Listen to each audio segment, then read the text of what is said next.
careful what you wish for. You might just get it. And it might not be what you think it will deliver. Thinking, we sometimes hear, thinking is the problem. And so we wait for there to be no thinking, no mind. Once again, if we wish for no thinking, no mind, it's very linked to the wishing for all of my conditioning to be removed. And without thinking, we wouldn't be able to function. We wouldn't know what time to call the taxi to get us to the airport on time. We wouldn't even know that we need to get to the airport on time. We wouldn't have been able to book a ticket to fly somewhere. So once again, thinking per se is not the problem. We need a distinction between the thinking mind and the working mind. The working mind is functional, and that thinking in the working mind doesn't disturb our peace of mind. The functioning of the working mind is not suffering. On the other hand, the functioning of the thinking mind is only suffering. It isn't functional. It's always attitudinal to the flow of life, attitudinal to circumstance. Whereas the working mind, we can say, is actually part of circumstance, part of the flow of life. So this distinction between the working mind and the thinking mind. Now, concepts. What is a concept? If I say, the apple is round, that's a concept. The apple is red, that's a concept. If I say God exists, that's a concept. If I say God will watch over you, that's a concept. If I suggest that you close your eyes and watch the thoughts float across your mind like clouds floating across the sky, that's a concept. Whatever anyone has ever said or written in this subject matter of life, the nature of life, or anything else is always a concept. No one has ever uttered a word of truth. The only truth in the manifestation is the impersonal sense of I am. That exists prior to thinking. And so anything that we talk about is a concept. Now, having said that, concepts are valuable. They're not to be underestimated. If we say that, well, it's not the truth, it's a concept, and we brush it aside, that's akin to throwing the baby out with the bathwater, is the English saying. So just because concepts are not the truth, just because concepts are relative and not absolute, doesn't mean that they're not helpful in this search. Even if we say that what I'm searching for is the truth, what I'm searching for is the absolute. And so often this idea that thinking is the obstacle to the absolute kicks in, and so someone says, I don't want any concepts. Actually, concepts are the problem. Concepts are what I've been given my whole life. Concepts are what have got me to believe this and that, and I'm sick of it. These concepts are getting me to create false images of myself and put up false masks to the world. And I'm sick of functioning through concepts. I'm sick of functioning according to how I should function. I just want the truth. I just want to be genuine. That's a yearning that comes up inside once we've lived through the thinking mind for long enough, because it doesn't create contentment and peace. So we have this feeling that says, I just want the truth. And it's true that certain beliefs, so now I'm introducing the word belief as opposed to concept. Certain beliefs do have the capacity of obscuring that which is more absolute in us and creating an uncomfortable feeling. Certain beliefs have the capacity to obscure that which is what we really are at our core and create an uncomfortable feeling. So what is a concept and what is a belief? We started talking about concept. A concept is effectively a set of words or thoughts that, when strung together, create a notion of something, like the ball is soft, or the ball is hard, the ball is big, the ball bounces, the ball is red.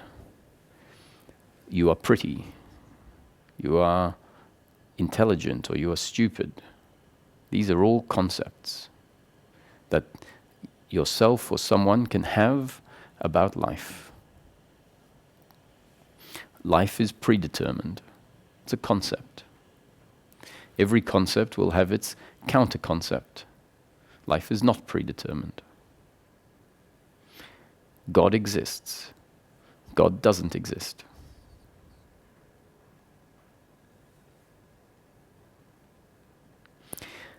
A belief, as I use the word, so let's also look at the fact that words are just letters that have been given a meaning, attributed a meaning that is relatively uniform throughout the population. But when we say this, we have to sort of be a little careful when we say a word has been given a meaning, a definition that is relatively,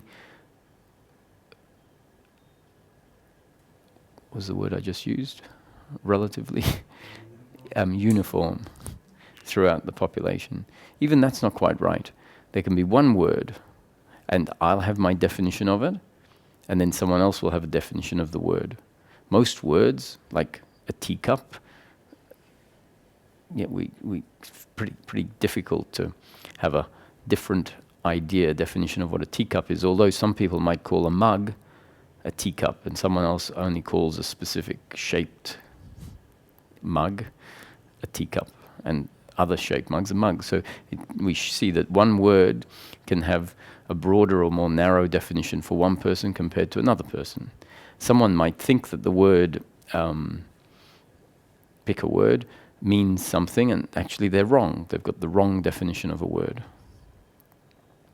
So we each have our definitions of words that have been inserted into our up-to-date conditioning based on how we've learnt, based on the new conditioning that was delivered moment after moment after moment. And so if we don't realize that a word has a definition attached to it, we start to get attached to our meaning of the word, thinking it's, once again, absolute instead of relative. And what we might realize one day is that, my word, free will, has this definition. But if I change the definition of free will slightly, not radically, but just slightly, I could use the same word, but now it means something different in my mind. So an example of this, I talk about, in the moment we have free will. I also say that life is completely predetermined. In each moment we're doing exactly what we're destined to do, exactly what life determines that we will do in that moment. Now, they look like opposites, contradictions. And they are if we have a certain definition of the word free will. The standard definition of the word free will is I have control, complete control over everything I do in each moment. That's how we use the word free will usually. That's the usual definition of it. And so if someone says life is completely predetermined, then the idea that we have free will doesn't seem to make sense in light of that concept. Now, another word is choice. There is choice. And because in the English language we have a presupposition that verbs, which are doing words, mean my doing, because we see ourselves to be the doer of everything in life, independent entities in control of everything we do. So automatically our definition of verbs as a doing word means, well, I must be the doer of what happens. And so the word choice means my choice, my picking of one of several options. So exercising my choice is me being able to choose one of several options. In this teaching, we say that whatever happens, happens according to our genes and up-to-date conditioning, two factors that we were never in control of. And those two factors determine how we function in each moment. And so the choices that are made are based on the genes and up-to-date conditioning. And so really it's not your choice.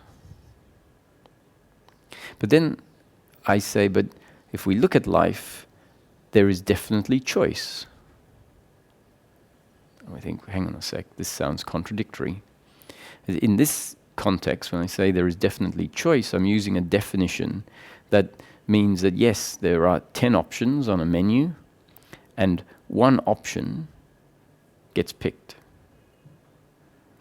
That is the mechanism of choice. 1 out of 10 options is picked. A choice is made.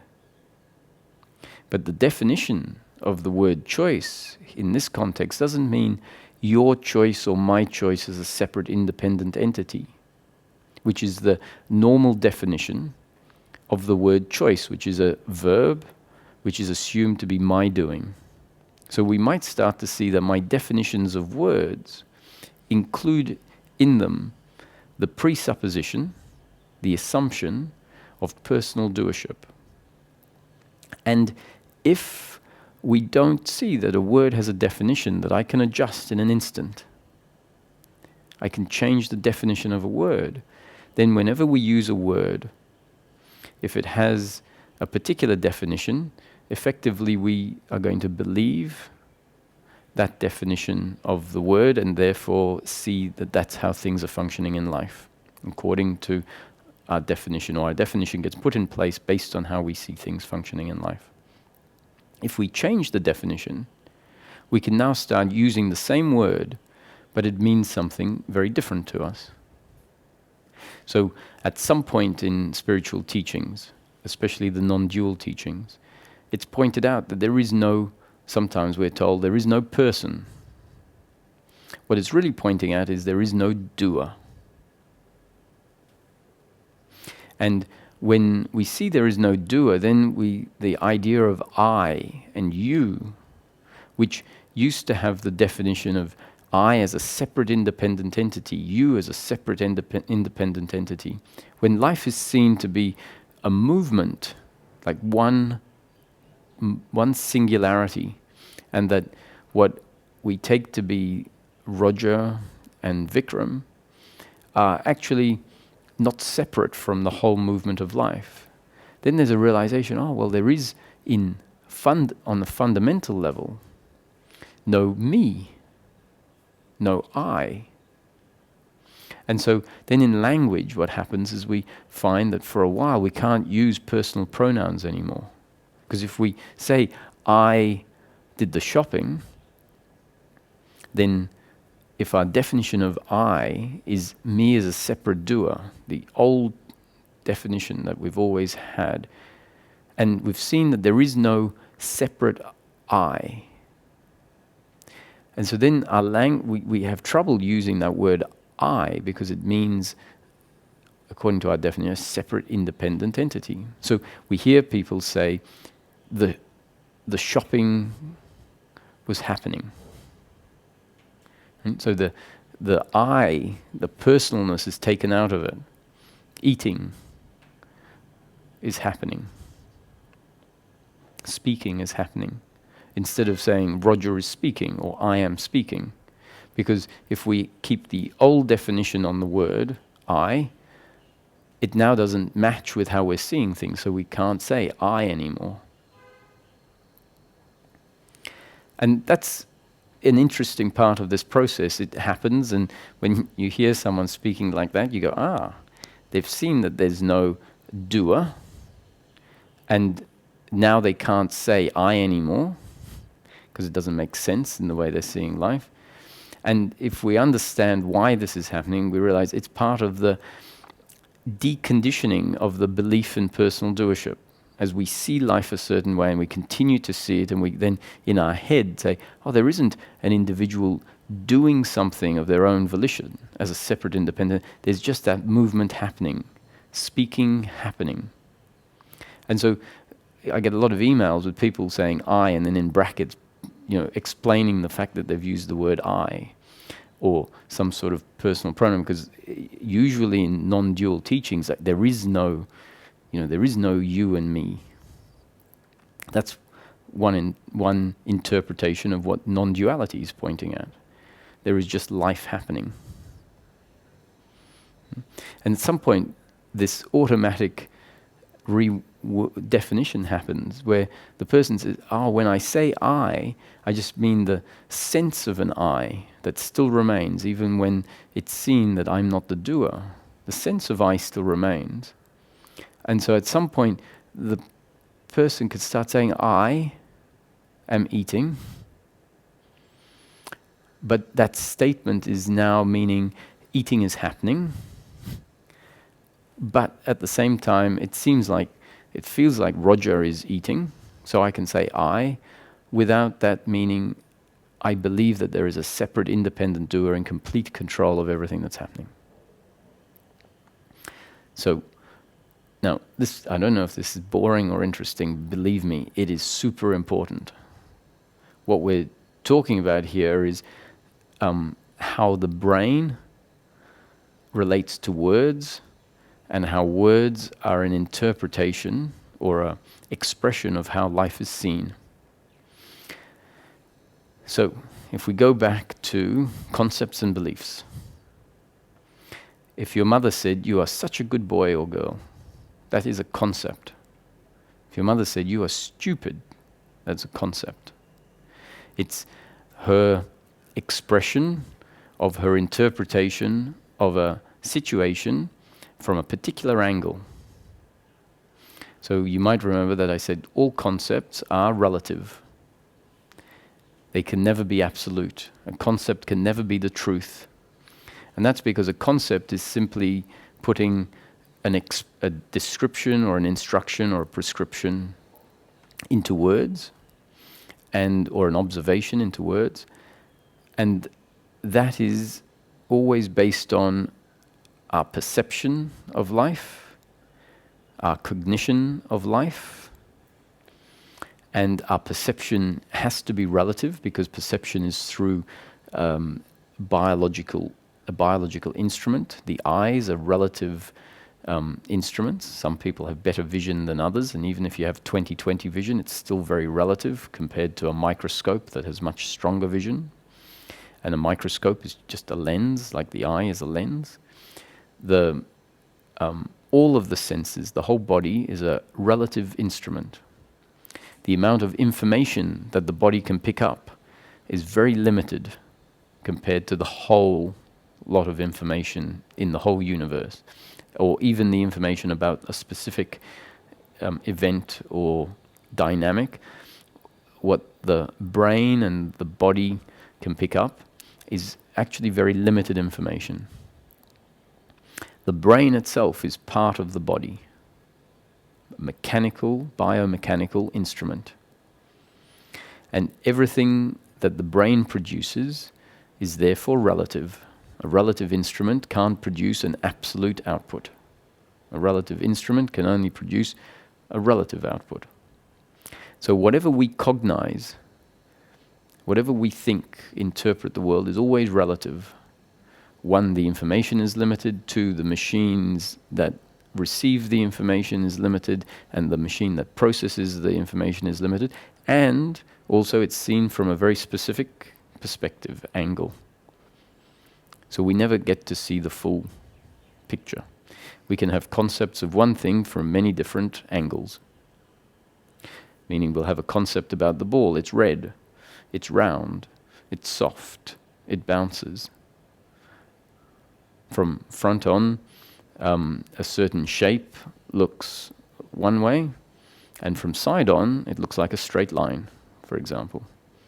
So depending on your angle, you will describe one object completely differently. So what am I talking about? A road sign that is triangular front on. You look at it and go, that's a triangular road sign. And if you were directly on its side, you'd say that road sign has no dimension to it. All I can see is a straight piece of iron. So your description of something is from a particular perspective, a particular angle. And so if you're looking at things from different angles, you will see something different, and therefore the concept that describes them is going to be relative to that perspective.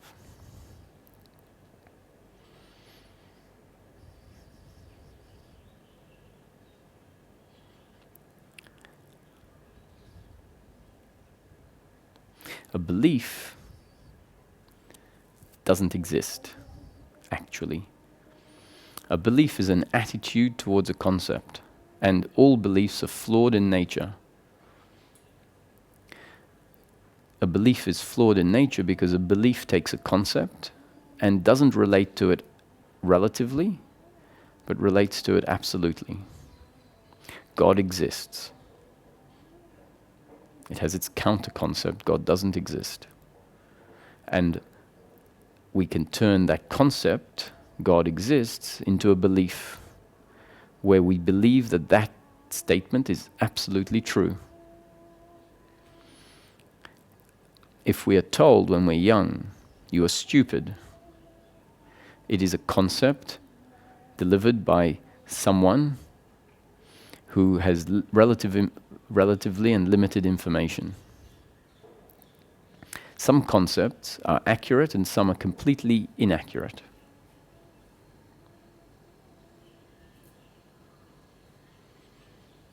So if we have the concept delivered to us that a tree can grow indefinitely with absolutely no sunlight, based on the observations of how trees work, that concept that says a tree can grow indefinitely with absolutely no sunlight seems like we would say that is an inaccurate concept. So concepts can be accurate or inaccurate. You could have an inaccurate concept that turns out to be useful. It ends up helping you. Someone can tell you the shop is down the road 1 kilometer. And let's say, so that's a concept, the shop is 1 kilometer down the road. It's a description. And let's say the shop is 2 kilometers down the road. It's an inaccurate concept. You drive 1 kilometer and you get out, and you bump into someone and you have a great conversation, or you end up going on a journey that you didn't expect. So that inaccurate concept may turn out to deliver a great result. Could be useful. If the child hears the concept, you are stupid, it doesn't understand that that is relative. It relates to it as truth, which is what we tend to do with concepts. We tend to relate to them as if they are absolute, and a concept is never absolute. The child may actually be less intelligent than the average. So you are, it's not the great way of saying it, but if you say you are stupid, it could actually be an accurate concept. The child has many more qualities than their intelligence. The child could be a very creative child. Child could be a very kind, warm-hearted child. And so that concept doesn't describe anywhere near the complete person.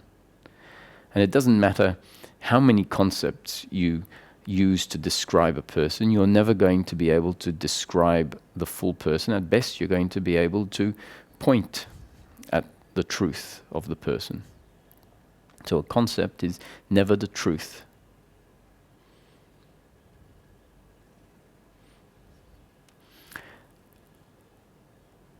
this recognition that concepts are descriptions of something from a relative point of view, from a particular angle, and never absolute. And the recognition that we take concepts to be true and turn them into beliefs is essentially the freedom that comes with spiritual teachings. Or not necessarily spiritual teachings, but this transformation to a place of less suffering is founded on an uprooting of the capacity to relate to concepts absolutely.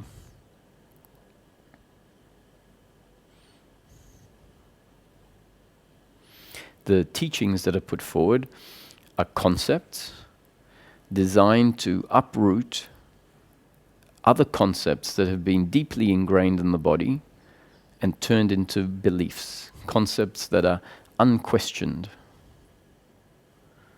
concepts that are just assumed to be true, assumed to be accurate.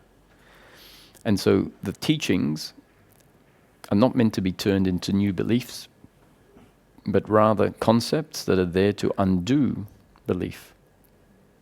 So Ramana Maharshi has a lovely phrase, saying, that has been designed to show us how spiritual teachings themselves can become new belief patterns, and to try and highlight that that's not what a spiritual teaching is meant to become.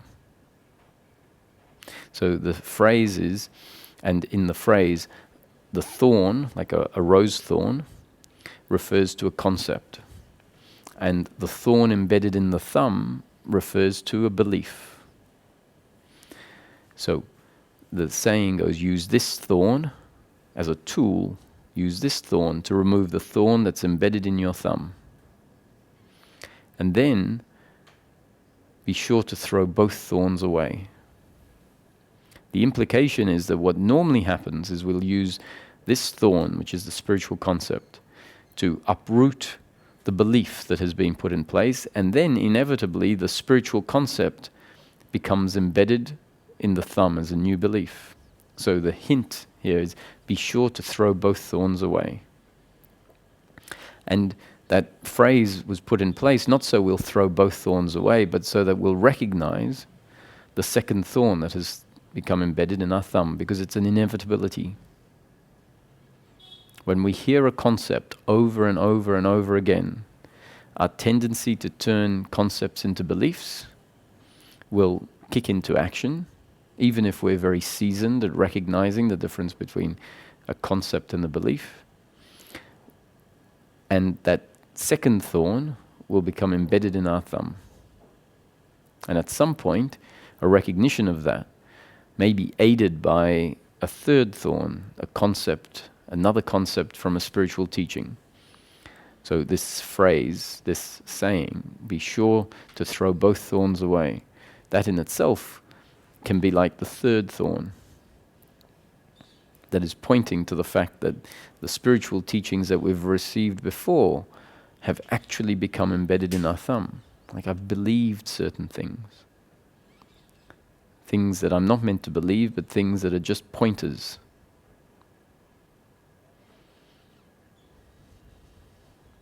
And so, if we have a concept about who I am that has been turned into a belief, then that means that the thoughts that arise are arising based on this belief of who I am. The thoughts that arise include a strong identification with them, because a belief includes a strong identification with it. It means highly identified with the concept as something absolute. So any thoughts that arise from that belief system are going to have the same identification, the same relationship to the thought as is at its root, which means a belief that it's true. And so when suffering arises, which is a form of thinking, stemming from the thinking mind, suffering that arises in practical terms in the form of guilt, blame, pride, worry, and expectation, that thinking is believed to be absolutely true.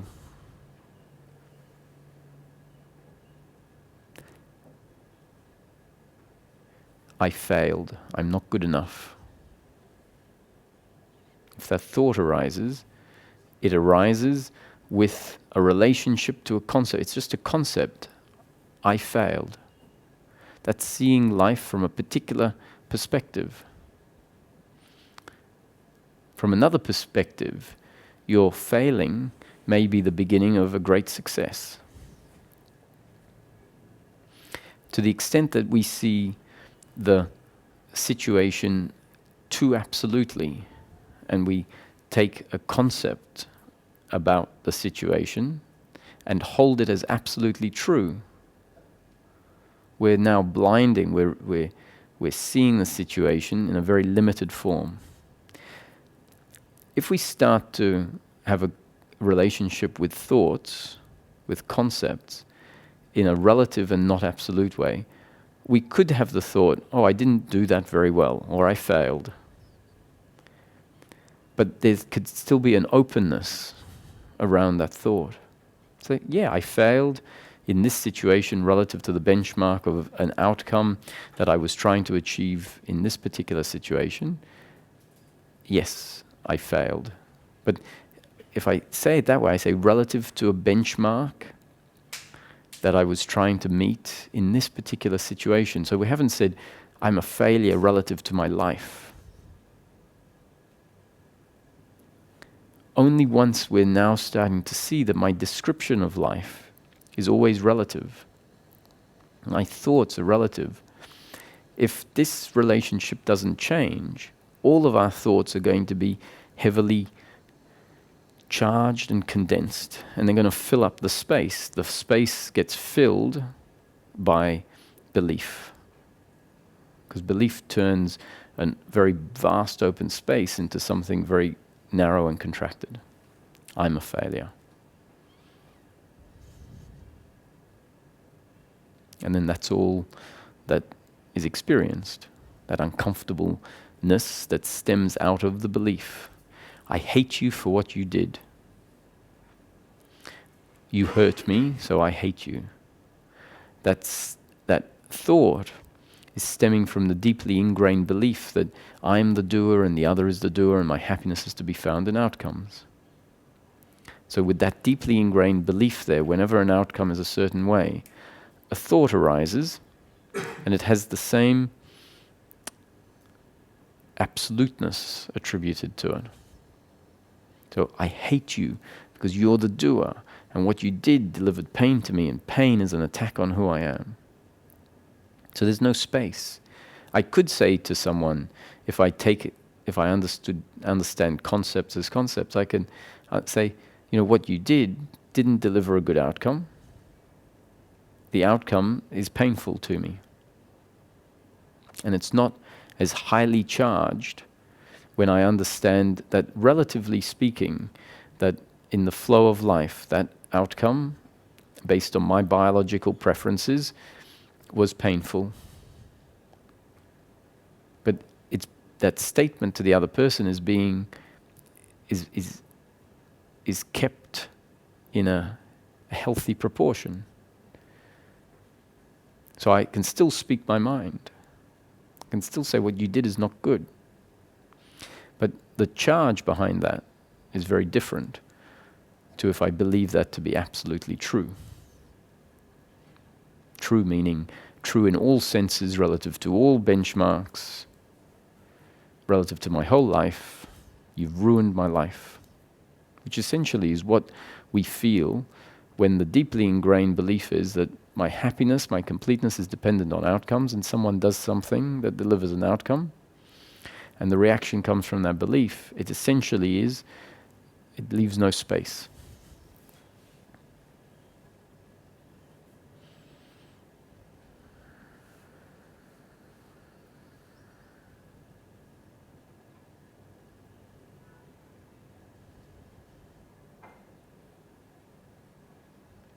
Now, why is it that some teachings tell us to stop thinking, and why some teachings tell us, I'm not going to give you any concepts. Concepts are the problem.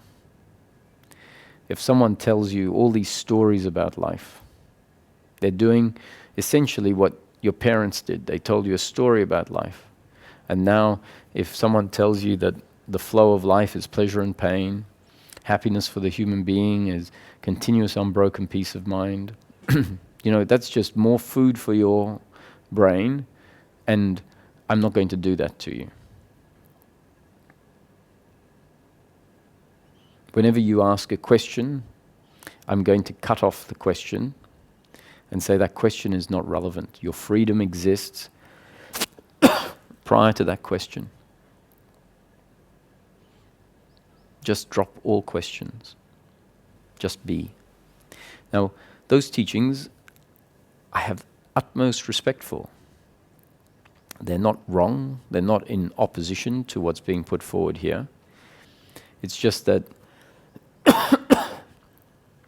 in order for concepts to be put forward in a way that is useful, we have to go through a discussion like we're having now, which most people are not interested in listening to. It's boring. It seems too technical. It seems like I have to think. And sometimes people aren't capable of actually cognizing what we're talking about here. And the concepts that are put forward need to be very holistic in a sense. You can't just throw one thing out and another thing out. And so that, once again, is not something that is appropriate for everyone. If you put forward a very holistic framework, once again, people have a limited interest sometimes. Their makeup is such that they don't process concepts very well. And so there are different approaches that are appropriate for different people at different stages.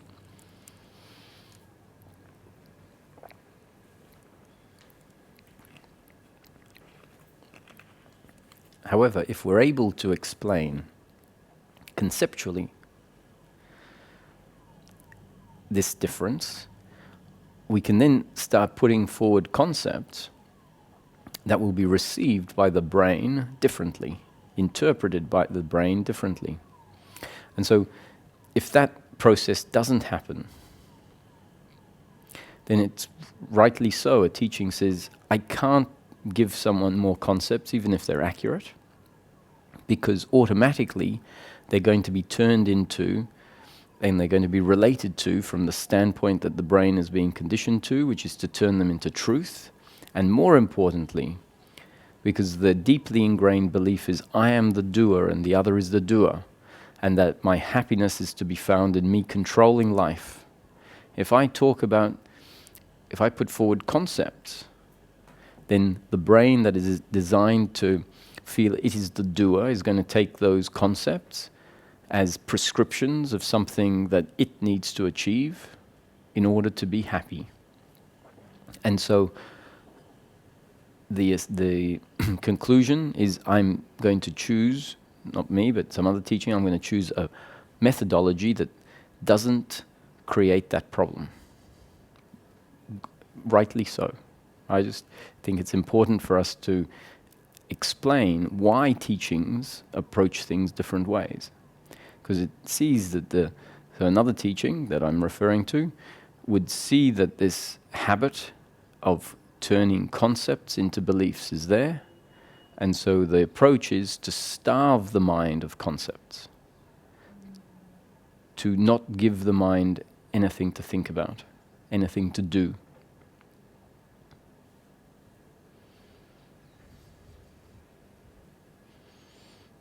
So it's actually addressing this problem in a different way.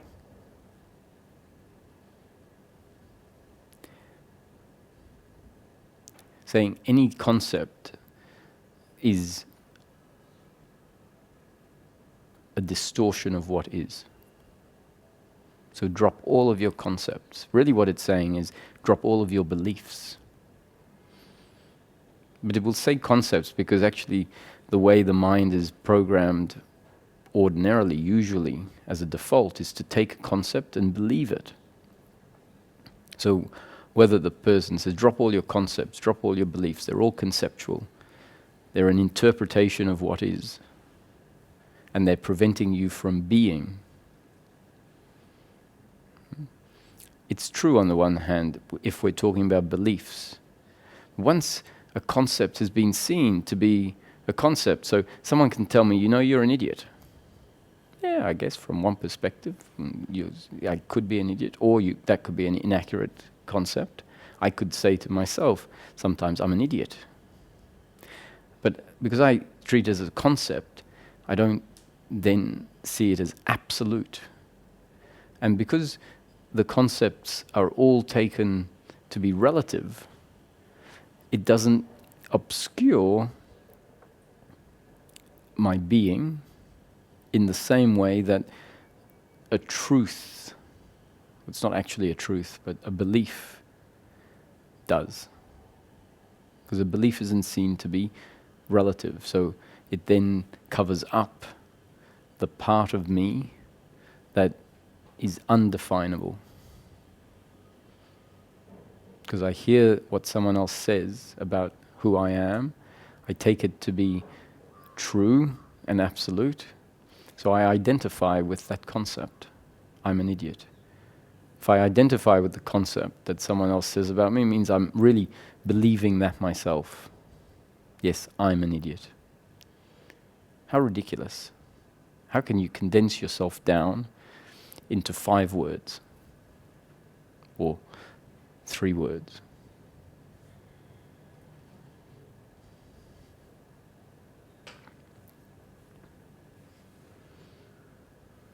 Yes, I did something silly or idiotic in this particular circumstance.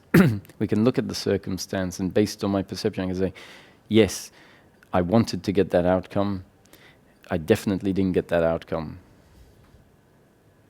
That's an observation of the situation as best I can. It's being honest and clear. Say, yes, the outcome is not good.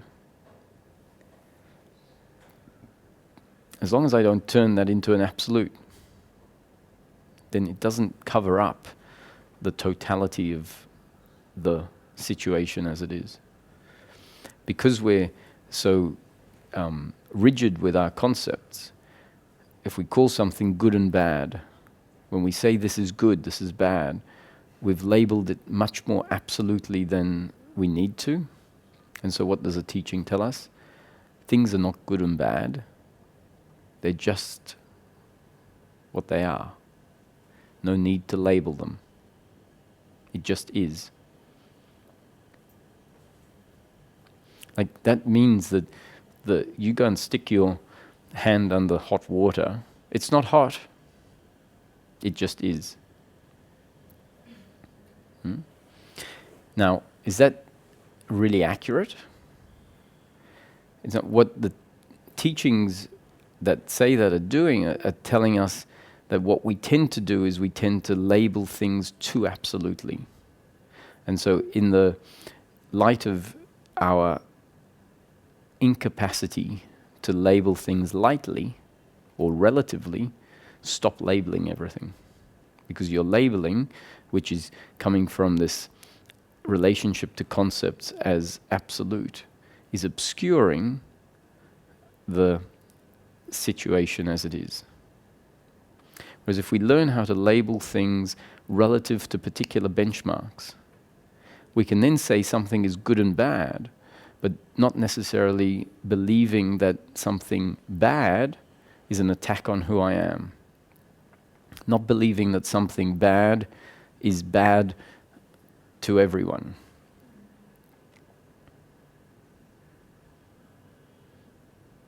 So I can say, relative to my biological preferences, the food is bad. Or the food is not to my liking. As long as I know that's relative to my biological preferences.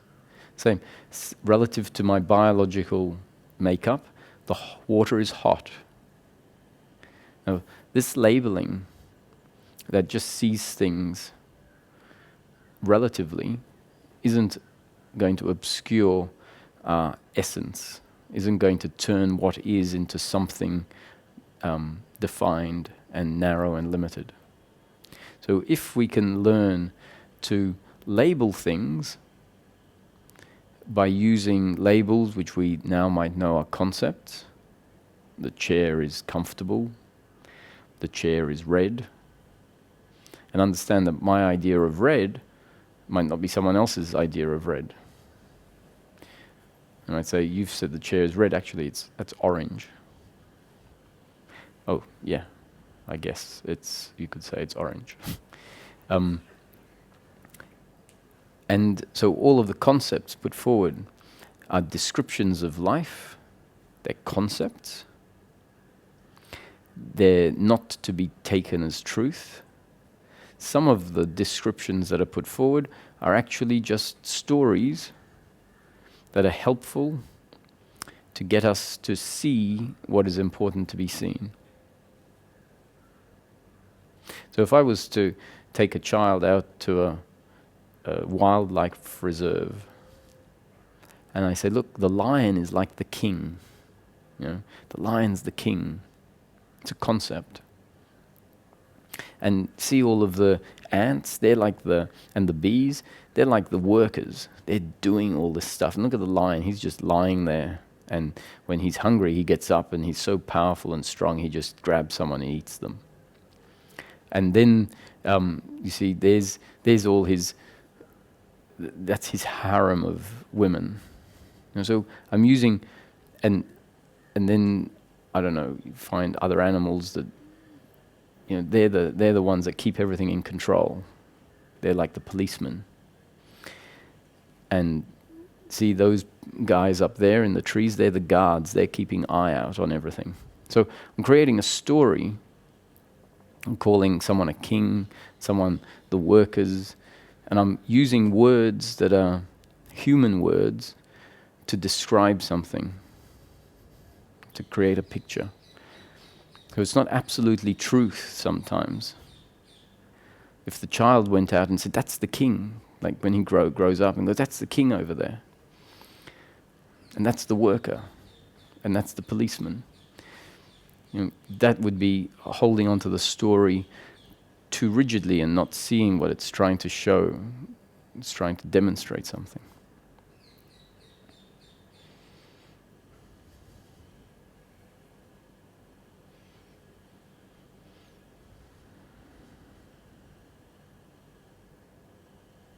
Can I ask you a question? Yeah.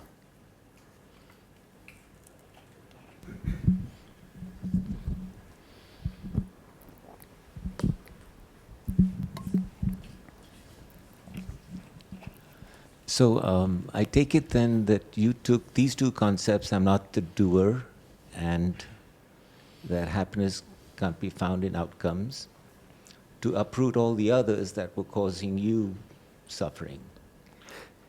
Yes. And then at some point in time, I presume you threw these two concepts away also. And that's the thorn that has to be removed. Yes.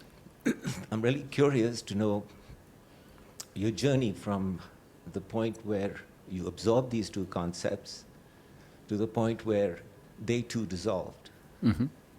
What was that? What happened with you? I've forgotten the process, and sometimes if I really want to answer those sort of questions, I end up going, in 2001, there's 1998, this and this and this, and it sort of defeats it gets a bit, like I don't need to know all the dates, but if I'm thinking about it, so really in broad terms, I'd always been a thinker, a contemplator, and analyzing things. That was my nature, I guess. Before coming across spiritual teachings, I was always creating theories about relationships and money and society. And my theories were sort of limited in that I used to have holes in them, gaps in them. But I was interested in trying to understand the workings of things.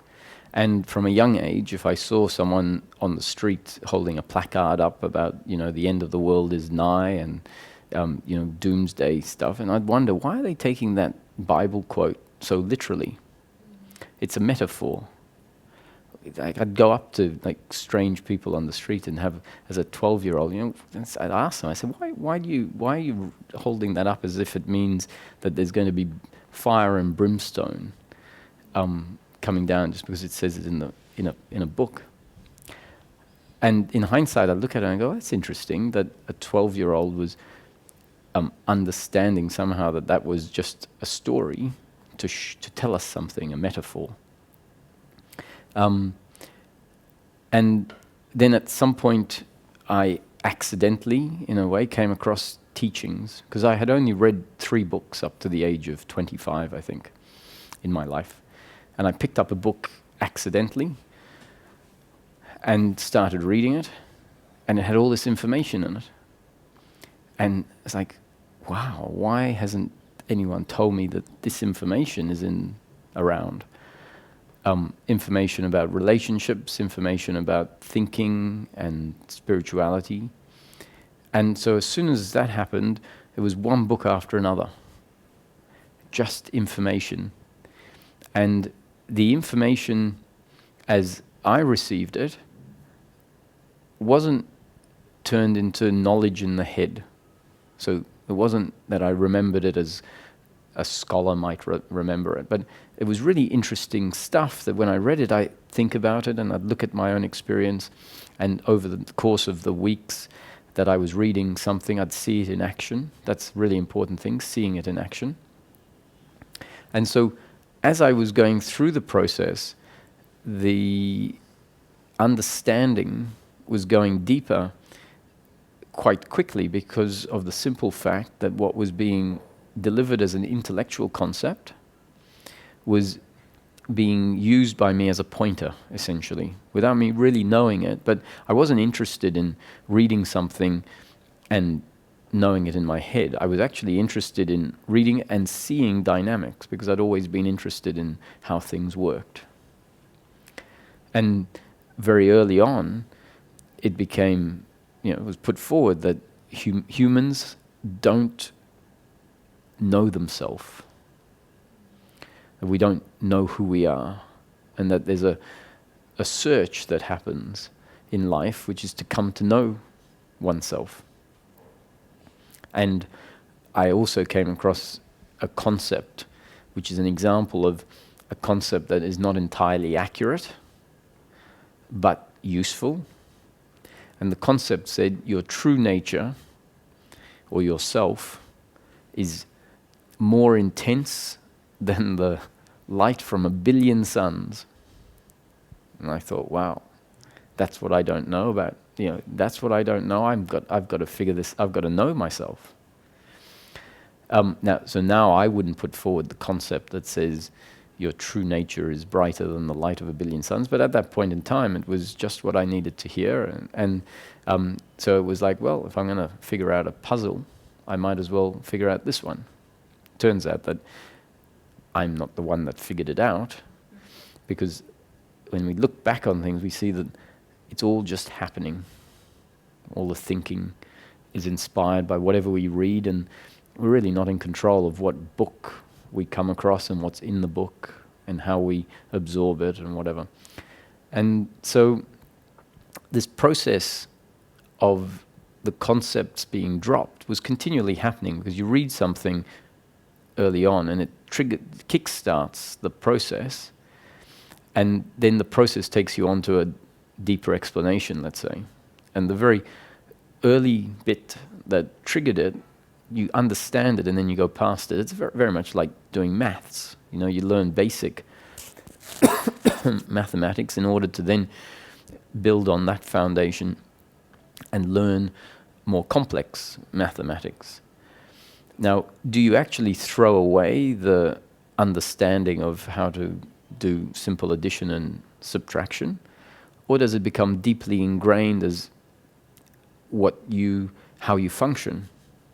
Not really knowledge anymore, but just a functioning. You look at 2 oranges and an apple, and you don't follow a concept of how to add up. So there's no milestone where you ran around saying, I'm not the doer, I'm not the doer. Well, just because there's a good yeah. So there wasn't a milestone in your life where you ran around saying, that's right, I'm not the doer, I'm not the doer, and then, it sort of fell away. It's just sort of one. Well, there was, as well. I mean, the idea when I guess before coming across certain concepts, I would, it was another concept, like everything happens for a reason at some point, was a concept that I really resonated with me. And that concept was cutting off any suffering that would arise about something that happened not as I would like it. And I'd say something inside, well, that's happening for a reason. Now, I'm not sure that that concept is what I would run with now, but at the time, that was essentially the right concept for bypassing the thinking that was saying that shouldn't have happened. No, that happened for a reason. And I'd feel relaxed into the fact that it had happened, but now I see. And I don't know what the reason is, maybe. I might find out in the future. And then everything is predetermined came along. And I'd say it, but I wasn't interested in just saying it. I wanted to know, how can I know everything is predetermined? Because otherwise, it's a concept that it's a belief. I've believed something, and I'm now just... So, as I started looking at how can I see everything as predetermined, and then certain other information would come in that would explain on what basis that concept made sense. And for a while, the actual concept needed to pop up to remind me to see life that way. It would come up, everything's predetermined, as a result of the suffering coming up. So it was almost like I had been conditioned, suffering has arisen, and there's a knowing that suffering is an error. Suffering is not my true nature. Suffering is a way of thinking that I've been conditioned to think like, but it's not where my peace is. It's not my true nature, essentially. That became clear to me. Those dynamics became clear. But if the suffering arose, then the concept, it's all predetermined, needed to arise, which just reminded me, to see life the way I had come to see it, not just the way I'd come to believe it. And the deeper that seeing happens, meaning the more I've thought about it's all predetermined, and really gone through in my head the dynamics that sees, one thing leads to another, and that chain of events is all part of physics. It started with an initial impulse. At least this is a description of predetermination from a causal perspective. And then life said, so, there's a whole lot of cause and effect reactions, like a bomb exploding. And where the shrapnel goes and what it bumps into and where it all finally lands is predetermined based on the initial impulse and the closed environment that the bomb goes off in. And so if I looked at that and I thought, the bomb, it's all impersonal. Shrapnel bumps into bits and bounces off and bumps into something else, and eventually the initial energy runs out of steam and everything lands. And just like a billiard table, you hit a white ball onto the colored balls and they all bounce around the billiard table and then they stop in the end. And if before I hit the white ball, I put it into a simulator on a computer that had all the dimensions and all of the rules of physics, and I said what angle I'd hit the white ball on and what speed or what force, and press simulate, it'd do the whole thing on the computer and give me a final picture. And then if I do that in real life, it does its whole thing, and it comes to rest, and it will come to rest in exactly the same layout as the computer said it would come to rest, assuming the computer has been programmed correctly. So we can see that even as soon as the white ball is hit, the final result is determined based on the closed set of laws. So the more I thought about things like this, I thought, of course, and each time suffering came up, which is a forgetting of that, the thought, everything's predetermined, just pops up just to remind me.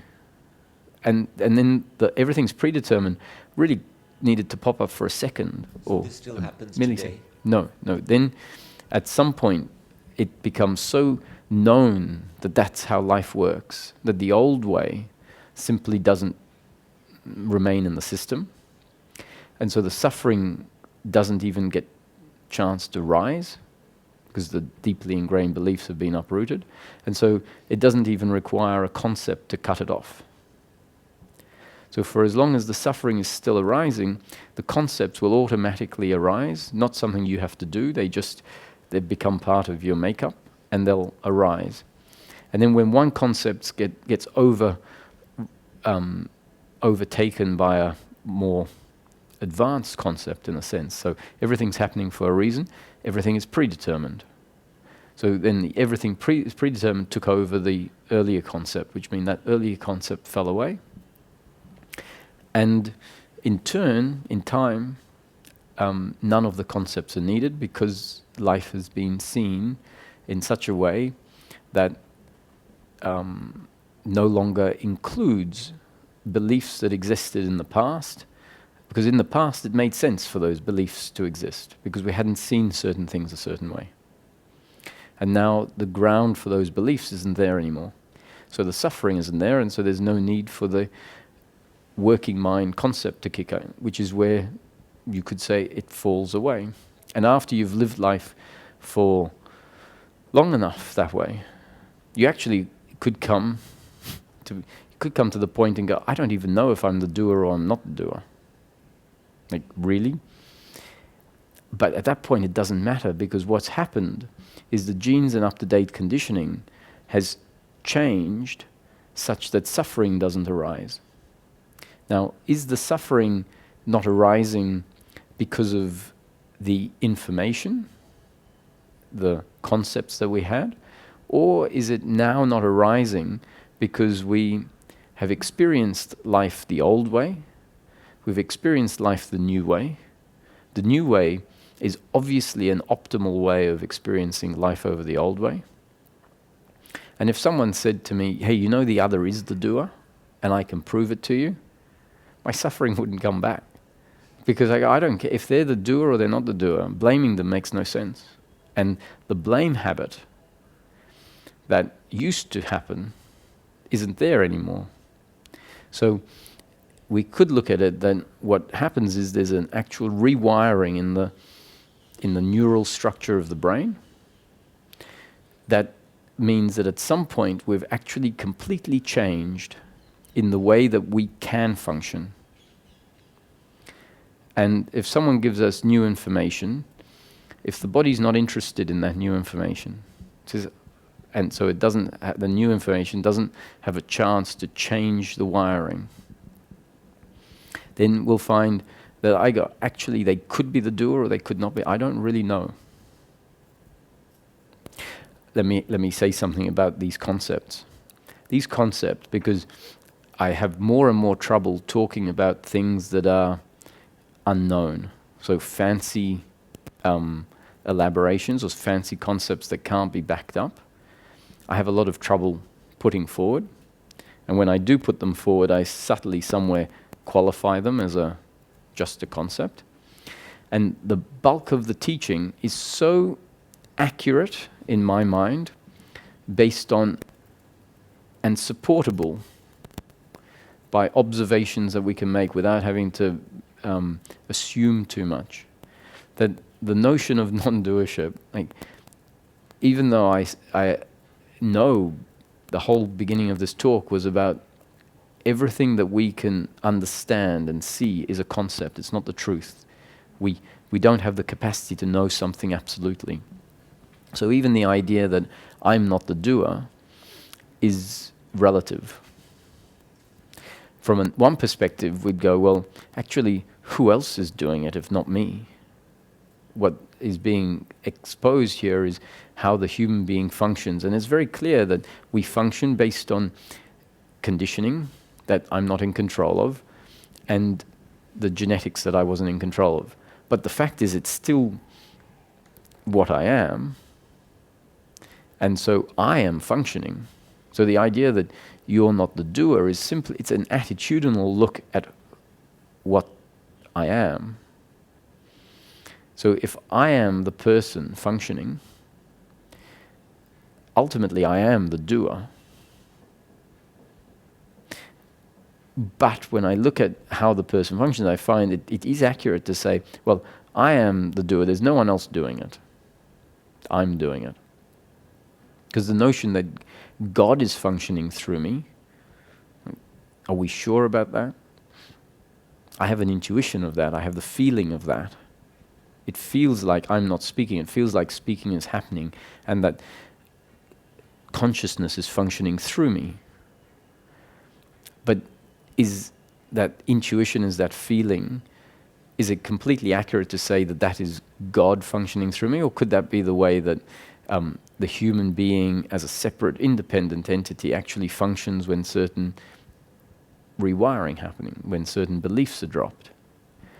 So, from one perspective, I'd say, well, who else is the doer if it's not me? But still, when I look at it critically, I go, yeah, but it's true that I really can't be functioning any other way other than the way I'm functioning. And when I say it's true, once again, we understand that any observation we make is limited. But I say, however I chop it up and dissect it, if it's God functioning through Roger, and Roger is essentially an expression of God, then I can say Roger isn't the doer, God is the doer. And I'd also say, but God and Roger are not two. If Roger is a separate independent entity, then of course who else is doing it other than Roger? But when I look at it, I see that, well, I am Roger, so I am ultimately the doer, but it also makes sense that I can't function any differently and the other can't function any differently. I think Wayne clarifies that. He calls it it's the claim that's the problem. I mean, it is Roger that's doing it, but there's a claim within Roger that he authored it. So he sort of differentiates it a little differently. Yeah. But that's a great life you're living. I'd like to sign up for the Kool-Aid. Yeah. Well, it's free. Yeah.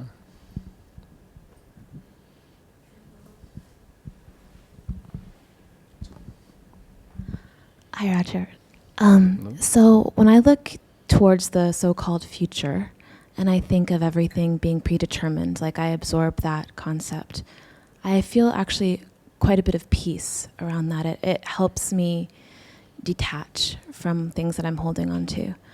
When I look at my past, and I think everything's predetermined, it's sort of like 50-50 for my mind to digest. Because I do see moments, many choices in my life, where I had a decision, and I do believe there was a path that I was meant to walk down, but given my up-to-date conditioning, I didn't. And therefore, I feel like I actually went against my, in quotes, destiny. Not possible. It feels like this at moments because I was so clear in the decision making that I was going against what my body told me to do. And so certain things like that have at times almost tortured me, because again in the moment my body was like, go this way or do not go this way, and again due to my up-to-date conditioning or whatever, I still chose and I suffered. I chose something else and I suffered. So in that point I feel like I had a destiny, but my up-to-date conditioning prevented me from doing certain things. So future peace, past 50-50. there's other things in the past where I totally can align. And then the present, I struggle with this immensely because I feel so much pressure. And I'm going to like not go into it too personally publicly, but like I feel so much pressure from the large to small decisions that I make, because I do see the potential repercussions or ramifications. And I'm also so highly sensitive to the stimuli around me at all times. I feel very much like I have to make the right decision all the time. And this actually is like tormenting and incredibly distracting and energy draining. And I in the moment, it's hard to digest the concept because in the moment I have moment of choice. And I know I think I even said the very first day, like this was a struggle, but it's to the point, I mean, where in my life, like panic attacks, things that consume me to points where like it's difficult to actually function. And then I'm pretending to the world that I am because I'm in highly functional situations. But like where I'm in a hotel room and I feel energy from someone maybe who was staying there before. I've always been this way since I was a child. Like I can tell if someone's sick, I can tell if someone's pregnant, I can just like very feel these things. If I walk into a space and it's charged with a certain energy, one of my, I guess, beliefs or conditioning from childhood is like, it becomes personal. Maybe I'm afraid of becoming contaminated or something. And this consumes me in the moment. And then my thinking mind is so out of control that my working mind may be like, it's fine, nothing's going to happen. But my thinking mind starts going into doing. And I create all of these situations and make my life very complicated. And anyway, that's sort of like a separate thing. But this idea of predetermination in the moment is hard because I always feel like I have choice in the moment and that I could choose multiple ways. Yeah, so the whole issue that you described revolves around the point where you said when you look back into the past and you see this predetermined as 50-50, where you understand it half, but the other half isn't settled with that because you see that you had a destiny, and because of your conditioning, you found yourself off track, right? It simply cannot be the case. It's a concept, right, of destiny that you have that hasn't quite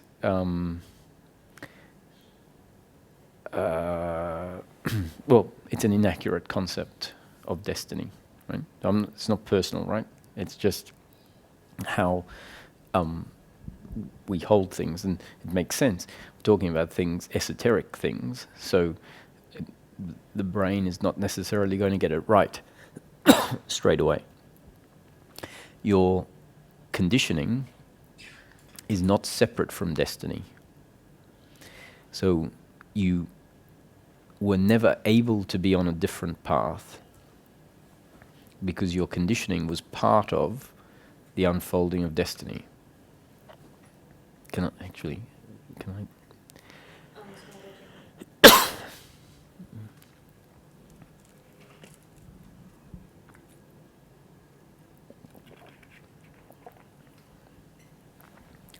So, if the brain creates a concept that my conditioning is somehow outside of destiny,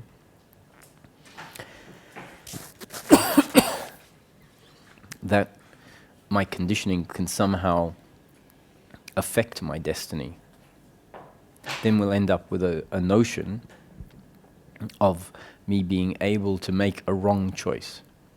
It feels like this for me. I feel like since I was small, I've had a vision of what my life, and this didn't come from my knowledge from an external source. It was a feeling.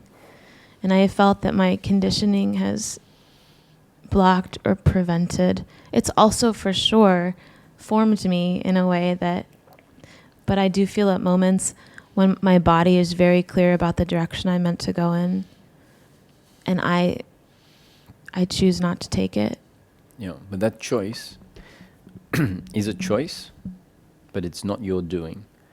So if you have a relationship to the thinking process, the decision-making process, as if it's you doing it, you as a entity that is unaffected by anything. That's what our notion of free will is. Me as a doer is that I am a chooser, and there's an entity that chooses, and that entity is completely autonomous, completely unaffected by anything else. It's independent. So the image of this is someone so sitting in a car, let's say, or whatever, and there's a sort of X-ray vision into their head, and there's that little man in the head making choices. Right? That's what the impression we have of ourselves is, that there is this me, this controller that is there, and the controller is in itself an independent entity, unaffected by anything else. And that entity that chooses simply doesn't exist. When we look into the human being and try to find the chooser, we don't find one. What we find is a set of genes and up-to-date conditioning. The brain, let's say. That the genes and up-to-date conditioning really refers to the body at any point in time as a mechanical instrument. And choice or decisions happen mechanically. So there is no independent entity unaffected by anything else. There's a instrument, a human body, that has been completely affected by everything that has come before. We are the product of everything that has come before. And so a choice is never an independent arising of some independent chooser, but simply the product of everything that came before. So the notion that I can actually go off track is a notion that there could be a different decision in a particular moment. Right? This is exactly how I feel, though. And then I'll go back and I'll try to fix it over and over and over again. I've done this in relationships. I've done this. I'll leave somewhere and I go, this is my thinking mind. This was fear. This was panic. This was a wounded child who made this decision. Mm-hmm. It was. Yes, the wounded child runs my life still. And I'm aware of this, but she's very strong. So I go, she made this decision, and I need to so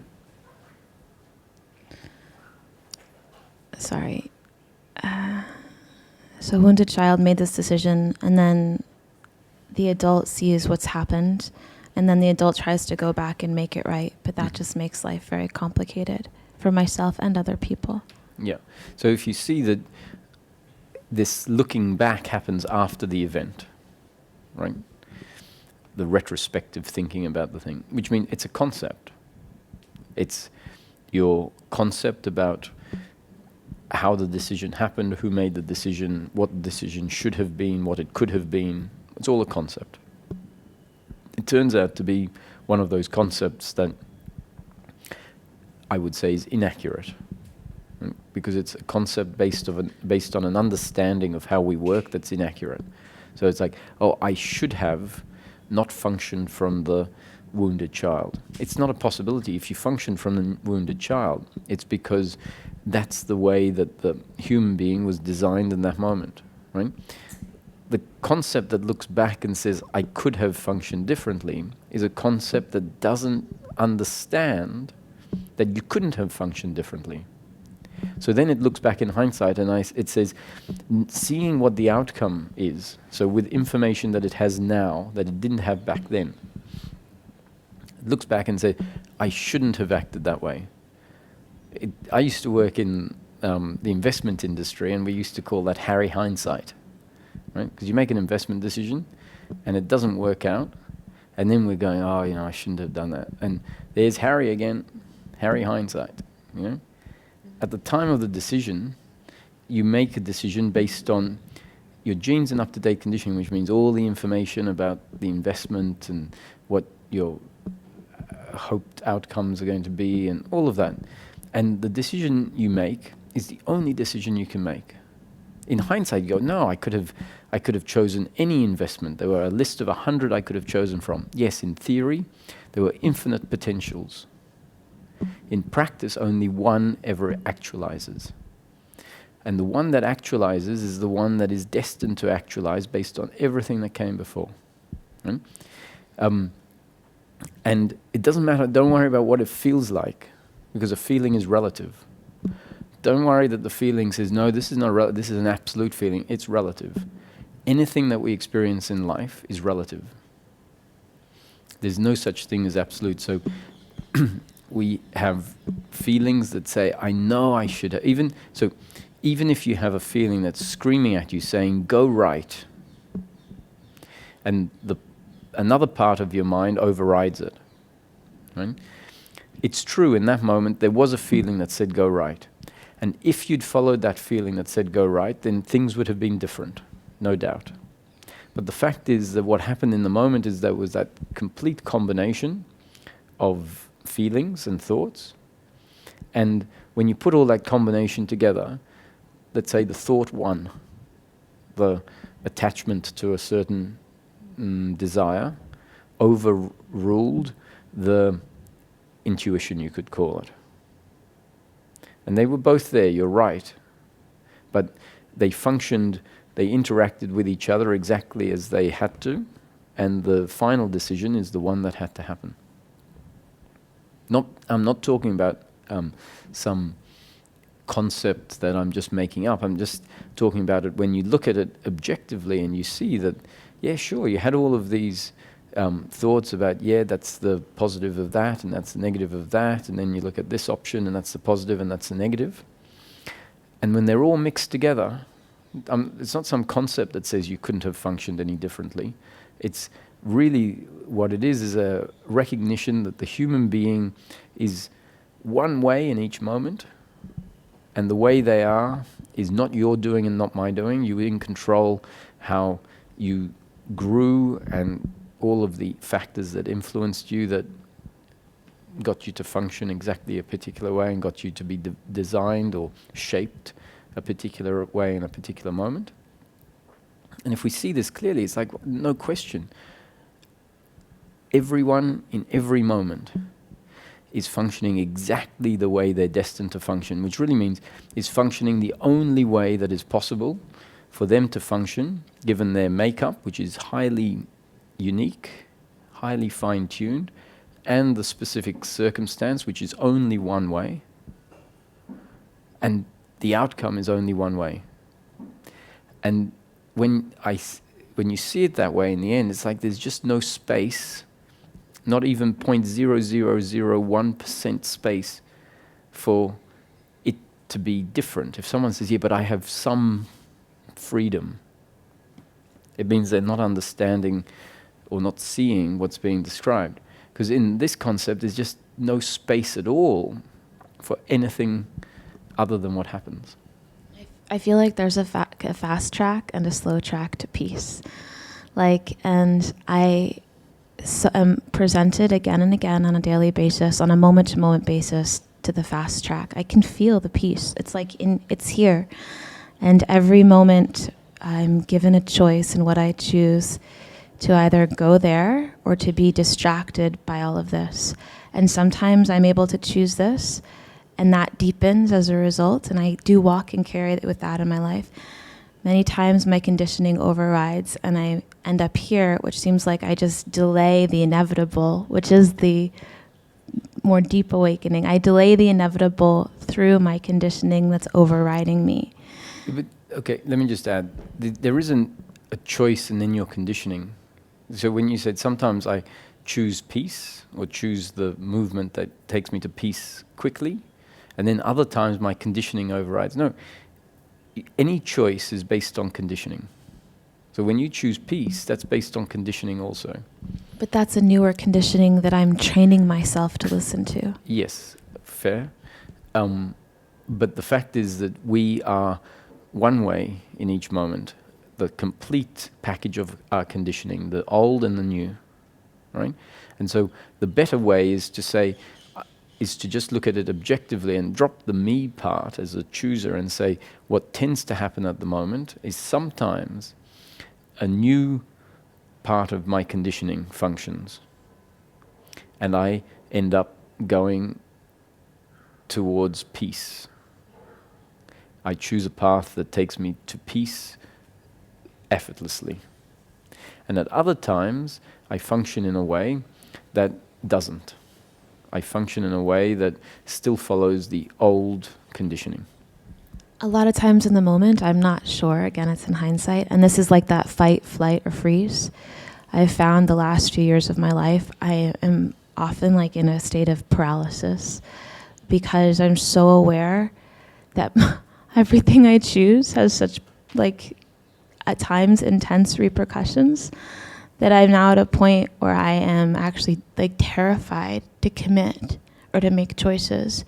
And to the extent that I suffer, it's bad enough. To the extent that other people suffer because of my indecision, that's like unbearable to me. I feel, but yeah, I feel that this paralysis has been something I've been struggling with, and it's definitely been part of this next stage of my spiritual process. Because it wasn't like this as a child, where I sit frozen because no choice becomes the only thing I know how to do to save myself from the repercussions of whatever choice I might make, which could inevitably be wrong. Yes. So the paralysis is a result of your makeup at this point in time, influenced by the past conditioning that you've received based on making choices that deliver pain. So the fact that you've had your past has now conditioned you to freeze, to make no choice. So I'm not judging that. I'm describing that as a result of your genes and up-to-date conditioning.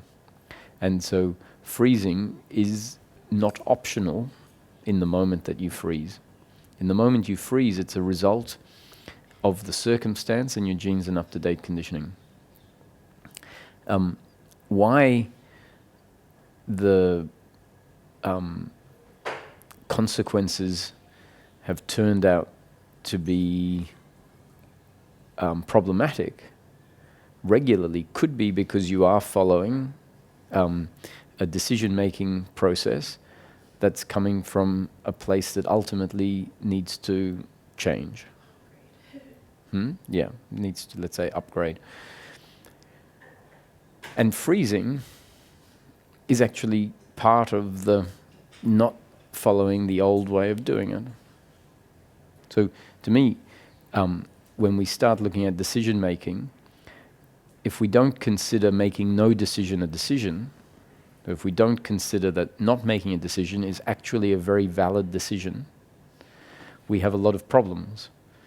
As soon as we start considering that to not make a decision, even when you're posed with a situation that needs a decision, is in itself a very valid decision. To make, the other person will say, you need to make a decision. So the other person is not saying, oh, not making a decision is a valid decision. But that's just their concept, right? It's not the truth. It's a concept that they've come up with from their perspective of what they want. Life is showing you, let's say, based on your history and your that it's not good to make decisions from where you make decisions. And so stop. And that freezing is the stopping of making those decisions. And if you don't have a concept that says making no decision is a valid decision, you're going to feel frustrated by not making a decision. Or afraid when there's airplanes involved or money involved or people involved, because I have to, you have to respect other people's lives. Like, it's one thing for me to go through the process internally with decision making, but when other people are involved, I mean, I have enough conditioning out of respect and professionality that I need to like show up. So a lot of times I'll make decisions that I have to rush the decision due to other factors. Talking about this, feels weird, and it's out loud. This is such an internal struggle that I have, a very quiet, private struggle, but it's become so consuming and affecting every part of my life that I no longer know how to function in a way. But it's actually very pertinent, because what I put forward is the framework, but in practice, it's like, how do we start changing these beliefs in doership and attachment to outcomes? In practice, we change these beliefs by starting to function differently in life. Not on a circumstantial level, really. It does, the way we function circumstantially changes, but deeper down what's changing is our attitude. And the attitude changes because we tend to have a whole list of shoulds and shouldn'ts in our head, how I should and shouldn't act. And that list of shoulds and shouldn'ts is effectively the deeply ingrained attachment to outcome and a strategy that says, this is the way that I will get the most pleasure.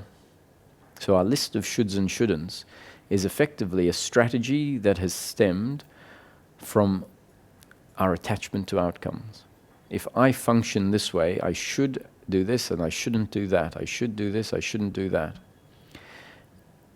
Without us knowing it, that list of shoulds and shouldn'ts was coming from the deeply ingrained, my happiness is to be found in outcomes.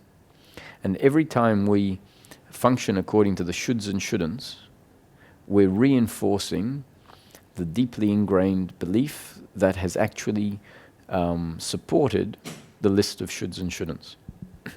So at some point, we realize that my list of shoulds and shouldn'ts is a list of concepts that has been taken to be true, and I don't question them. And so then each time I function according to my shoulds and shouldn'ts, I'm supporting, I'm affirming, I'm what's the word? I'm losing words today. Basically strengthening, reinforcing a belief. And if we see that our shoulds and shouldn'ts are reinforcing a belief that on a conscious level we know is not worth reinforcing, then we say, I'm not going to do shoulds and shouldn'ts. And so in the case you're describing, you're talking about needing to make a decision after having made a commitment and not being able to make that decision because it doesn't feel right. The problem is having made the commitment. And then you're feeling the uncomfortableness of having made a commitment coming from a place of shoulds and shouldn'ts. It's life trying to point back to the earlier decisions and say, hey, it's those decisions that you need to stop. Well, I rarely make commitments at this point in my life, but I feel detached actually from most of the shoulds and shouldn'ts that I'm conscious of. I mean, I think I use my intelligence like, this is the kind thing to do, or this is like, and it comes... No, that's a should or shouldn't. Okay, well, compared to like the shoulds and shouldn'ts that I feel like you're talking about, I feel like I have some detachment from shoulds and shouldn'ts. Mm-hmm. Like I can... Why do you want to be kind? That feels like an organic response to me most of the time. And sometimes I'm quite firm, but I'm like that feels, I don't feel like I should. Like if I'm compassionate, that usually comes from my own experience of suffering and I feel genuine compassion for someone. But the shoulds and shouldn'ts that like I learned from my parents or society, I feel like I have some relative, most of the time, detachment, or I can say, I know I feel like this is the right thing to do, so I'm doing it, but I make that choice consciously. Mm-hmm. Like I feel relatively conscious in my, for me it just feels like, I think I said this to Vikram the other day, like a tornado and here's a cyclone, and like the house and the lawn chair and everything's up in the air spinning. I feel like that's life, and it's been this way for a while, where it's all up here, and then I have occasional days where like everything comes back, and it's like, oh, I feel rooted, grounded, some sense of stability. But right now it's like this a lot, and maybe because of my age or my stage in life, like I'm having to act. I feel that I need to act in the world like everything's on the ground, but really inside my head, it's like this cyclone, and I think this is not a bad thing at all, because it means everything has been uprooted, or many things have been uprooted, but things have not settled. Mm-hmm. And if things don't begin to settle soon, I feel like I could go crazy, because it's so intense to live this way all the time, and it's incredibly, it at times feels like a lonely journey, because it's not something I want to talk about to people that much. Yeah, so... Except here in satsang. Yeah. But going back, the problem is, sort of the problem sometimes is you point something out and then it's, like, let's go to your explanation about how you look back on history and looking back on your decisions. You might be convinced that how you look back on it is accurate, right? And not from a belief system. But what you described, which is not out of the ordinary, right? But what you described is the belief in personal doership to a T. Right? I'm an expert at the belief in personal doership. Right? What you described is an attitude to life that is completely erroneous. Right? And you can't defend it. I mean, you can. I won't take it personally. Why I'm saying this is that's where the shift is going to come. Where when these things that stand out to me, right, and they're just like, you know, there's someone who understands something, a mechanic, and you take your car and you go, I don't know what's going on. And he listens to it and he looks under there, and he says, easy, I know exactly what's wrong. It's not easy in that it's going to be very expensive for you, right? But, you know, in 30 seconds I can tell you what's going on. And if you don't like what the mechanic says, and you drive to another mechanic, and the mechanic says the same thing, and you don't like what he says, it's not going to fix the problem unless at some point you surrender the car to the mechanic, let's say, and, or in this case, see for yourself what's being pointed at. That's the error. Because that error that you described, of looking back and feeling like I could have done it differently, that I'm very clear on my destiny, right, which to me is an error in itself. The fact that you say, I felt very clear on where my destiny was to take me. In some areas, not everything. Just like there is a feeling of something. Yeah, but don't believe that feeling, because it's completely wrong. Like, you can't have an idea of your destiny and then do something differently. It means your idea of your destiny is wrong. And so if you don't start to relate to these feelings that present themselves as absolute, suffering, when it arises, presents itself as absolute. And the answer that the suffering contains in it, it says, this is the answer, go and do that and the thing will be correct, or everything will be okay. And it feels so real. We have to start learning which feelings that feel absolutely real are not. And so what you described has so many implications, and then what you described later are simply the outside expression of the original error. And so there's no way of changing the outer expression unless you go to the root. So in the moment, what do, in quotes, I do? Okay, great. Given that we see life as completely predetermined, if we see life as completely predetermined, if we even for a moment just believe, let's say someone says, okay, assuming I believe that life is completely predetermined, or not even believe it, but I assume that life is completely predetermined. How do I live my life?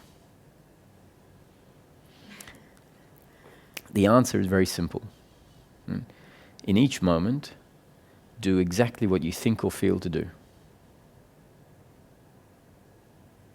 with the understanding that what you think or feel to do is the functioning of your body, right? Which is always what will make decisions, your body and your mind. So in each moment when you do exactly what you think or feel to do, that is the functioning of the body that is designed one way. It's designed that way by life or by God in order for you in this moment to do exactly what you do. So that's destiny. What you do is destiny. So how do I live my life given life is predetermined? Simple. In each moment, do exactly what you think or feel to do, with the understanding that what you do is what's destined, that what you do is the only thing that you could do. The outcome is not in your control. And so once you've done what you need to do given the circumstance, sit back and watch what happens. Okay, and someone else please grab the mic for me. But I just feel it. Sometimes that's very clear. I'll have a thought or a feeling, and it's like, when it's clear, it's like, oh, thank you, God. I'm so grateful that it's finally clear. But a lot of times it's not, or I'll feel or think something, but then I immediately question it, like, oh wait, I don't think there's time. Oh, but I already said this to someone else. Oh, and there is the shit of being responsible, or at least considerate to people that you care about. Drop it for a while. Or I've paid or I haven't paid. And I mean, sometimes there's actually, circumstances. And that's when the paralysis begins to happen. And then once I start getting frozen, it becomes harder to touch into what I think or feel, because there's I have to melt the iceberg before I can get back into that. So if you see the pattern of all the things that make you, oh, I've already paid for my ticket, I told my friend I would do this. So then if you see that often, that these commitments are getting in the way of you being able to do what you feel like. So you learn to stop making those commitments. Right? So you've said already you've made a lot less commitments. Obviously not enough yet. So less, so that in each moment you find that you have more freedom to do what you feel like, right? To do what the feeling is telling you to do. But Roger, this makes it really, it's hard to book, let's say, come to Pune for 5 days, 7 days a week, if you can't book a place to stay. Yeah. And then you have to deal with the ramifications of being homeless, trying to come to satsang, which then brings up a whole nother set of problems. There are ramifications to not making decisions in a grown-up world. There are. So first drop the attachment to coming to Pune, right? You say, I'd like to go to Pune, but if I book to go to Pune a week in advance or 2 weeks in advance, on the time that it actually comes time to go, you can't as freely honor your feeling in that moment. What if the feeling is, I don't want to go? It felt like I wanted to go 2 weeks ago, but now it comes time and I don't feel like going. If we've booked and all of that, sometimes we go, well, I've got to go now because I've spent the money. So I'm speaking from experience. At some point, I didn't have a lot of suffering in my life in the way of depression, despair, guilt, blame. And so I guess it was easier for me at some point to go, what am I really looking for? And it was from my experience, it was what I'm looking for is the end of internal conflict. Which now is peace of mind in this. But at the time, it was, I just want the end of internal conflict. And the internal conflict that I had was coming back from work in the afternoon, having probably gone out late the night before, got back from work, lying on the couch, like really, I love just lying down, especially when you're really tired. And my couch, which I still have at home, was long enough for me to lie down and my head for me to lie flat on the couch. I didn't have to have my head up here and legs out there. I just lie on there and I was like, so nice. And then I'd look at my watch and it's 5 to 7 and I've got an appointment to meet someone at 7:15 or 7:30. And so I've got 5 minutes before I have to get off the couch and get ready. And that feeling was, I just want to lie on the couch. And that was my internal conflict. I felt it, that's it. That's my internal conflict. I want to lie on the couch and I have an appointment, even if it's with a good friend. I have an appointment to have dinner. And I just want to lie on the couch. And at some point when it became really clear that what I want in life is the end of this internal conflict. The internal conflict wasn't just about not doing something that my body didn't feel like doing, but it was more about, I should get ready, I should meet my friend because I made the commitment. And when my attention landed on the fact that I don't want to have this internal conflict, and how am I going to change it? So I looked at the situation practically and I thought, each evening I'm tired when I get back from work, and yet I keep making appointments for going out in the evening. So that was the first thing I learned. Okay, don't make appointments for going out in the evening. But before I learned that, I would still make appointments while I was thinking this. And at some point it clicked, it goes, I have to be able to cancel an appointment. I have an appointment, I don't want to go out, so I have to be able to cancel. And before that, it's like, you can't cancel. What if you shouldn't cancel? You can't cancel. Not you shouldn't, you can't. Because what's my friend going to think if I cancel 35 minutes before we're due to be there? So at first I forced myself to get up, and so I'd extend the 5 minutes on the couch to 5 past, and then rush, and then maybe be 5 minutes late. But in my head, you can't be 5 minutes late wasn't that strict. So I'd push it. And then at some point it was, if you want this end of internal conflict, and it became clear to me, this is my priority. When it was clear this is my priority, everything else was secondary. So then I said, okay, it's your priority. So how are you going to solve this problem? I have to ring my friend up and cancel. And when I did that, surprisingly, I found that it wasn't as disastrous as I thought. My friend would say something like, this is great, I'm tired too, let's meet another night. Great, okay, excellent. And then if this continued to happen, where I continued to want to cancel, at some point I thought, look, this is silly, it's not fair on other people, it's not fair on myself, just stop making appointments. And it got to the point where people would say, would you like to go out for dinner on Friday night? And you go, well, I don't know, Friday night's so far away. I don't know what I'm going to feel like on Friday night. And so I'd say, I have to say no, I'm sorry. But if it's okay with you for me to decide on Friday night, then I'll do that. But if there's no space, because all the seats are taken or whatever, I accept that as the consequence. And so then we drop the strong idea that I need to go to Pune. That's secondary. Maybe if I have to make decisions last minute, I'll find that even if I want to go, I might not find transport, or all the seats will be taken, or I won't find accommodation. But what's your priority? My priority was the end of this internal conflict, and I accepted that the outcomes were secondary. If my friend said, look, you keep cancelling, you're not a good friend, I don't want to go, I don't want to be your friend anymore. I'd accept that. I'd say, look, what you're saying makes complete sense. I'm sorry about that.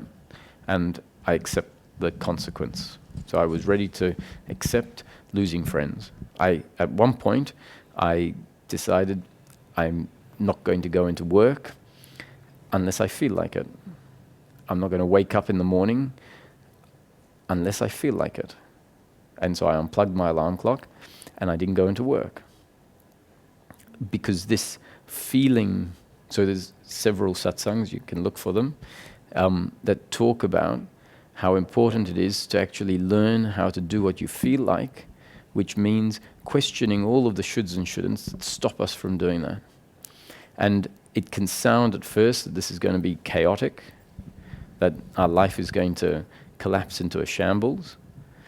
My experience is that it didn't, that actually things worked out in surprising ways. And eventually, when we become more and more familiar with what decisions we really feel like doing or making, rather than the decisions that are being driven habitually from the shoulds and shouldn'ts, and we don't even realize that we're making decisions from shoulds and shouldn'ts. Eventually, when we start feeling what a true signal, let's say, or a signal that's not coming from my shoulds and shouldn'ts, what I found starts to happen is someone then says, oh, would you like to go on holiday in a month's time? You go, yeah, I think I'd like to. And at that point, what I found is that I'd make decisions a month out or a week out, but the decision was coming from a new way of functioning, a new way of feeling, and a month out, when the month came, or the time came to go on holiday, I feel like going on holiday. Whereas previously I would make decisions a month out, and then I'd come up to the time and I don't feel like doing it. So some intelligence, in my experience, happens if we drop all of the shoulds and shouldn'ts, become effectively spontaneous for some period of time, to the extent where I would book plane tickets to get to the other side of the world 3-4 days before, because I wanted to know that I felt like doing it. This is my life. That is my life. So Roger, how can you trust that getting up, the feeling of not getting up in the morning and going to work is just a feeling coming out of laziness and inertia, just a mental emotional pattern that eventually produces dysfunctional outcomes? Let's say, there's an experience for me is, suppose, and maybe for all of us in the rooms, in the morning there's a very strong feeling, don't go to work. And then when you actually don't go to work, it's the same feeling which turns on its head and says, but you feel terrible about it later on. So can you just say something quickly about this? Yeah, so you have to learn from that, because if you do what you feel like, you could be functioning from deeply ingrained patterns.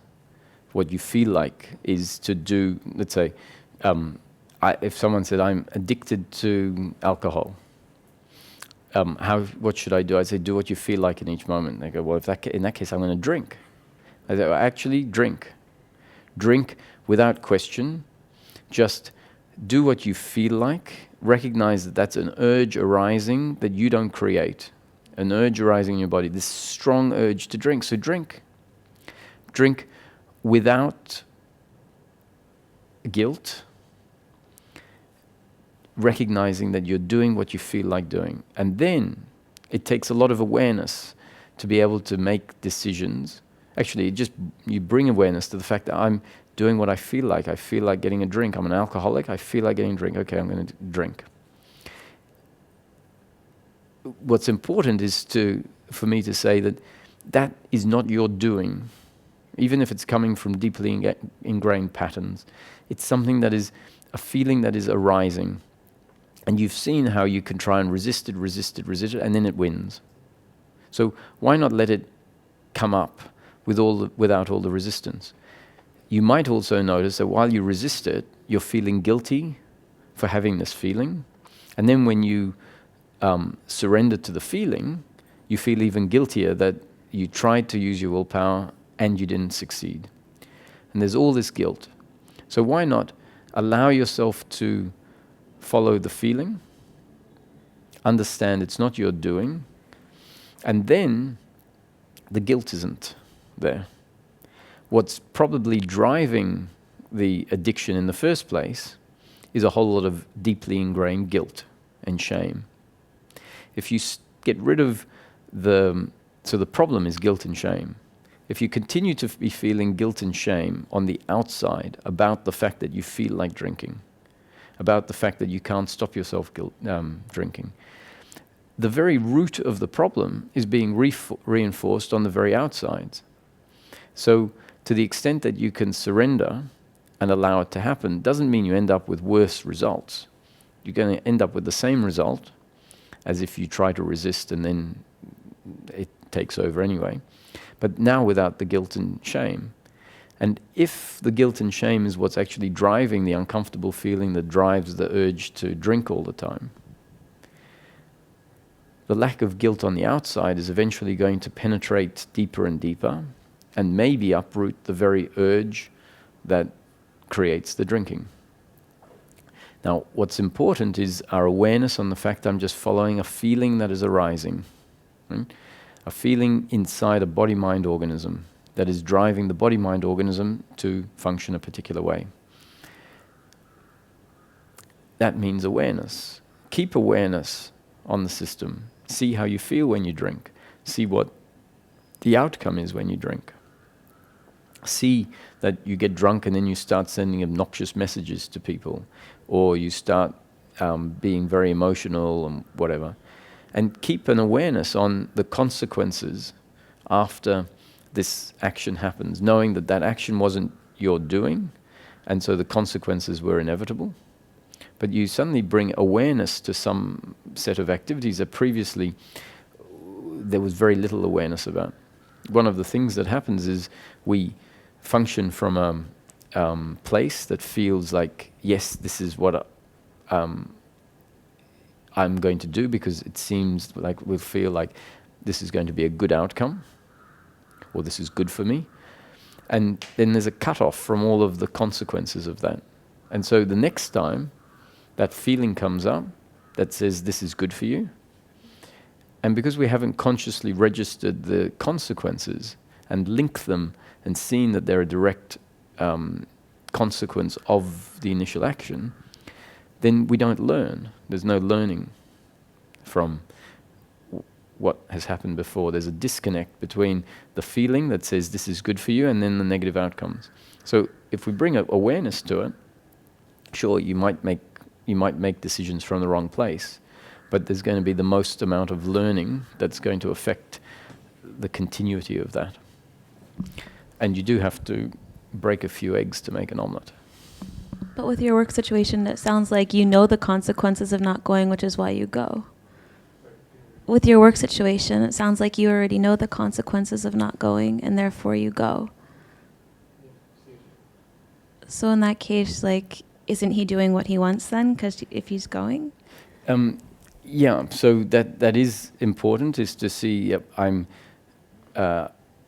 doing what I want, even when I don't feel like it, which is not how we normally see it. So if you come to see that I know the consequence of not going, so on one level, my body doesn't want to go to work, it's tired. But my whole system knows that when I go to work, I get income, which keeps my lifestyle at level, and helps the family survive and all of that. So then if you attitudinally say, actually, I don't feel like it physically, but overall, I feel like it. Then we empower ourselves instead of feeling like, oh, I don't feel like this, I don't feel like this. It's like, I don't feel like it on one level, but actually I want to go to work. That changes our attitude towards work. But sometimes when this uncomfortableness is there, not the uncomfortableness of just not wanting to go to work because you're tired, that's pain in the moment essentially. What drove me was an uncomfortableness, something that was pointing at the shoulds and shouldn'ts that were still in place. And so when it becomes clear that there's not just a biological uncomfortableness because I'm tired, but an uncomfortableness because I'm following shoulds and shouldn'ts, which is keeping me off an alignment, that's when we have to, if we recognize the shoulds and shouldn'ts, break them. So sometimes you might find that you keep going to work because you studied a certain profession, and then you got a job in that profession. And then we have a should. I should not waste my education. So we could spend our whole lifetime doing a particular job because we have a concept, I shouldn't waste my education. Or I should go to work because my parents told me that that's, what contributing to society is, and I believe that concept. So at some point you go, actually, I'm not going to believe all of these things. I don't know where my life is meant to be going. I'm just going to do what I feel like. I've had enough of following the shoulds and shouldn'ts. And if I tell you the story, which I'm not going to do now, about the decision to not go to work, which was being driven by an uncomfortableness that by that stage I had become familiar with, because I had stopped doing a lot of other things, much smaller. So you start with the small things. And as we learn that not doing the small things is a sign or delivers more peace, we then take bigger and bigger steps to stop doing bigger and bigger things. And eventually the last one was work. And I could see how beneficial following this new pattern was. And so at some point there was enough conviction that said, okay, time to unplug my alarm clock. And the outcome was very different to what I had imagined the outcome was going to be. I was prepared to lose my job, lose my income, and go and live in the forest. And the concept of living in the forest in a tent or in a caravan, actually, when I thought about it, which I did for several months beforehand, in the end, I loved the idea. I thought, this is going to be great. I'm going to live in the forest. I'm going to wake up each morning and have nothing to do except go for a walk in the forest, play with my pot plants or whatever I had, and I'm outside of society. I'll have enough money from the government to buy food, and that's it. I'm unplugged. And the notion of not having a job, not having a house, and living in the forest turned out to me to be I'm looking forward to this. This is going to be an adventure. And I really thought about it in my head, imagined waking up every day on my own in the forest. So before I took the decision, I really reconciled with it. And when I ended up doing it, what I thought was going to happen didn't happen, so I didn't end up living in the forest. I really see the distinction between the two in terms of what you're saying, in terms of like something that doesn't feel right, but the consequences make us do it versus the other thing. Mm-hmm. Just to come back, I feel like socially, I feel that I've gotten very good at listening to myself. And I'm not going to say it now, but I think the satsang has really helped me see where I have such an old conditioned belief pattern that's making the paralysis take place in the decisions. And I'll just say I'm really, really ready for this to dissolve. And to the extent that it's not, and I still feel powerless over it, I also accept. But thank you for answering all my questions today. You're welcome.